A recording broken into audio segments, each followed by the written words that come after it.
বৃদ্ধির গ্লিমসটা তোমাদের সাথে শেয়ার করতে পারছি না, কারণ খুব তাড়াহুড়ো করে হয়েছে আর ক্যামেরাম্যান দাদারা একদমই অন্য কাউকে ফুটেজ নেওয়ার টাইম দেয়নি।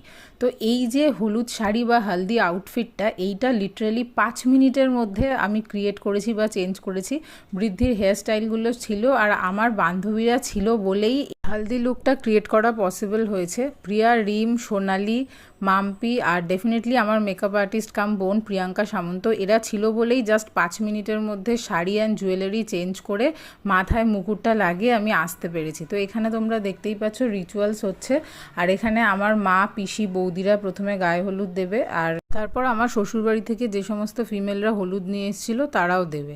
এবার আসছি গায়ে হলুদের ব্যাপারটা। যেহেতু বৃদ্ধির টাইমিংয়ে পুরোহিত লেট করেছিল, তার জন্য গায়ে হলুদও অনেকটাই লেট করে হয়েছে, আর ততক্ষণে আমার মেকআপ আর্টিস্ট চলে এসছে।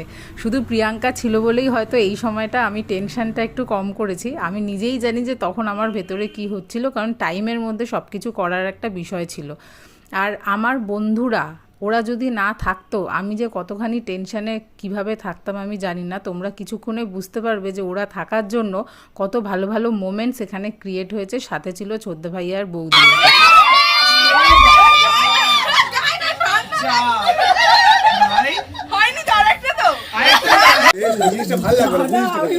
পূজা শোন না, আমি কলসিটা ধরে আছি, দিতে দেবো? না না, ওই জলটা লাগবে আরো হচ্ছে। শোন না, শোন না, আমি কলসিটা ধরে